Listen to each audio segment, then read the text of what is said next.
ever wondered which Star Wars planet is the very best or the very worst? Well, lucky for you, I'm gonna rank all of them. So which one is at the very bottom? The answer is Exegol. The chance of death on Exegol is close to certain since it is a Sith inhabited planet. So a trip here would not be recommended. Also, the planet is flat out ugly and near uninhabitable. Definitely the worst of all the planets, but not much worse than number 40, Mustafar. Like, imagine your parents telling you, hey, we're taking the family vacation to Mustafar this summer. Pack up your bags and let's go. That would never happen since the whole planet is just a big volcano. There's absolutely no reason anyone should ever want to go here at all. Hey, that fight between Obi-Wan and Anakin was cool though, so like, that gives it an extra point. At number 39 is Maldo Kreis. This planet is straight out of a nightmare.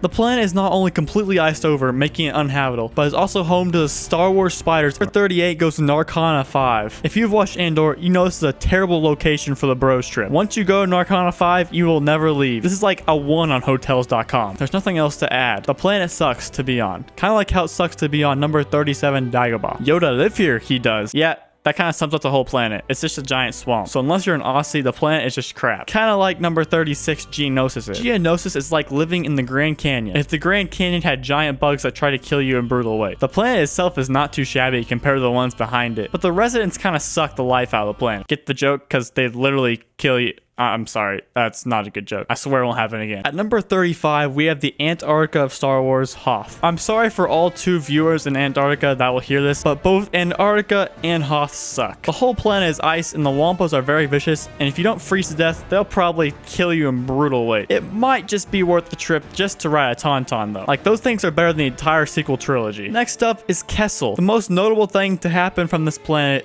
is Han Solo's Kessel Run. Not even a speedrunner could break that perfect run. But for the planet itself, it's terrible. And to make it so much worse, imagine the traffic getting in and out. A 1-lane entrance is terrible infrastructure. I bet Dallas is taking notes for theirs. At 33 is Pagadon.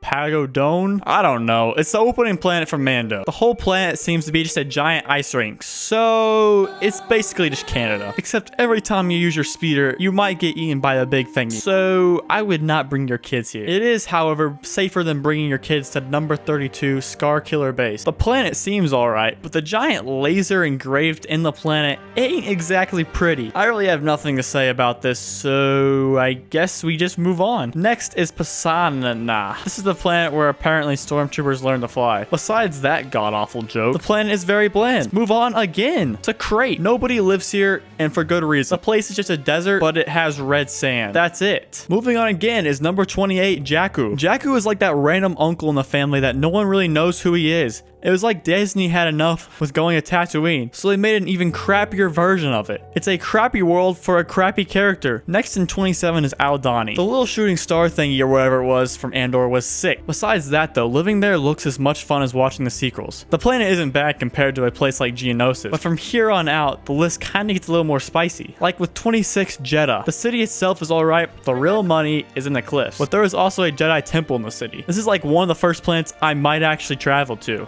25 is Keeper, or better known as the Rex Death Star place. Why is this at 25? I really have no clue in the world. The visuals are cool in this place, and the ocean would be fun to sail in, but should it be this high? Probably not, but I'm too lazy to change it, so yeah, just moving on to number 21, Morlano 1. This place has, wow, have I already been yapping for 4 minutes already? My bad, guys, let me speed up real quick. 23, Glavis. The place is a donut in space. Do I really have to explain what this is awesome? Nah, I don't. Wow, that's a little too fast. I'll slow down just a bit. 22 is Utapau. The way the world is layered looks really cool, and the battle here is also awesome to see. They also have the Wong animals on this world, which is a massive point booster. The only negative of this place is the residents do resemble those of England's citizens. They definitely need a new distance on Utapau. The one they have is not getting it done. At 21 is Asian Cloth. This is where the resistance base was in the last movie. The place is straight up beautiful in all its nature and whatnot, but you know what have made it better?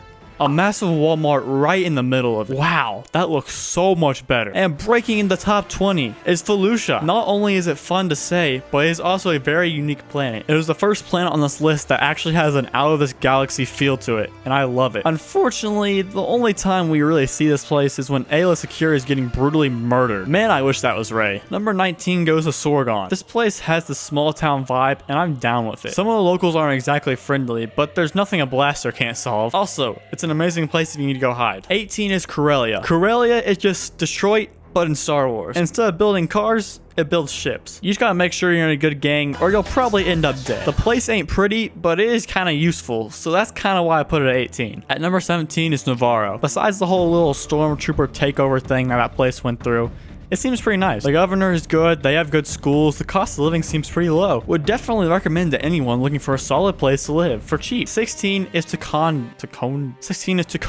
Nah, definitely said that right.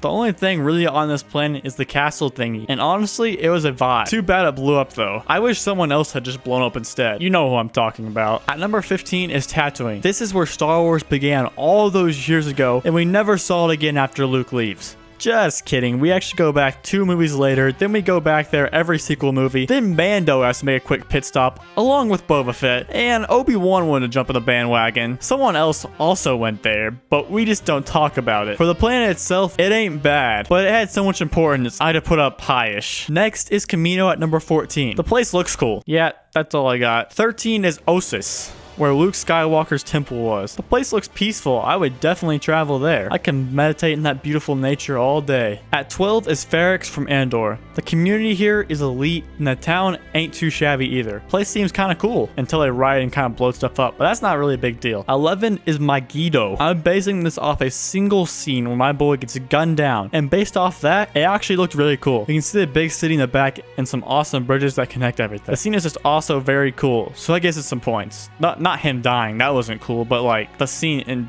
you get the point. Before going into the top 10, put your top 10 in the comments, and then we can see if there's a difference. Then argue about it. It'll be fun. Now at 10 is Yavin 4. The Rebels put a base here for good reason. The reason is that the planet is very pretty and overall awesome. The name is also cool, so that gives us some points. It is one of the first planets in Star Wars, and it is a good planet for sure. At 9 is Bespin. Talk about an amazing skyline. Imagine a sunset on Cloud City. I love how unique and downright cool the planet is. It's an example of what makes the original trilogy superior to the other trilogies, such as the sequels with a character like that idiot Rey. Next is 8, Ahch-To. Definitely mispronounced that. Anyway, the place has porgs, and I like porg. That is really it. At 7 is the Wookiee land Kashyyyk. Kashyyyk has got it all from big ass trees to beautiful beaches. You just gotta make sure you're on the locals' good side, because if not, they might rip your arms off, which to me sounds a little painful. Just outside of top 5 at 6 is Niamos from Andor. I cannot pronounce any of these. This is just a Star Wars version of Miami. Place looks super chill, and I would definitely take a vacation here. Entering into the top 10, I put Endor. The place has even bigger trees than Kashyyyk, and the place would be great to take a hike through. You just have to watch out for the tiny, fluffy, human-eating teddy bears that live in the trees. These things are terrifying. Do not be fooled by their cuteness. They will eat you. At 4, we have Scarif. There is no denying that this place is straight up awesome. The giant building is cool.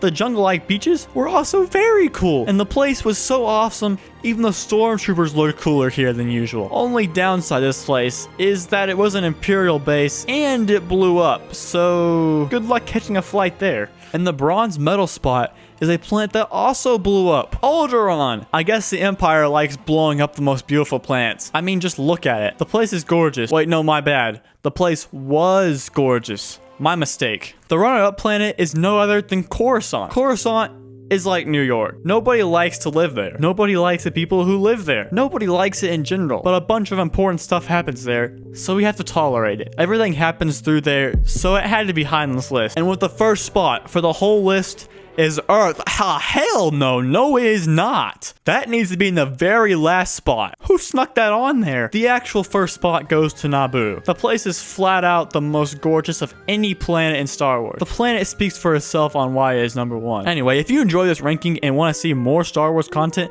make sure to hit that subscribe button right now. Alright, bye.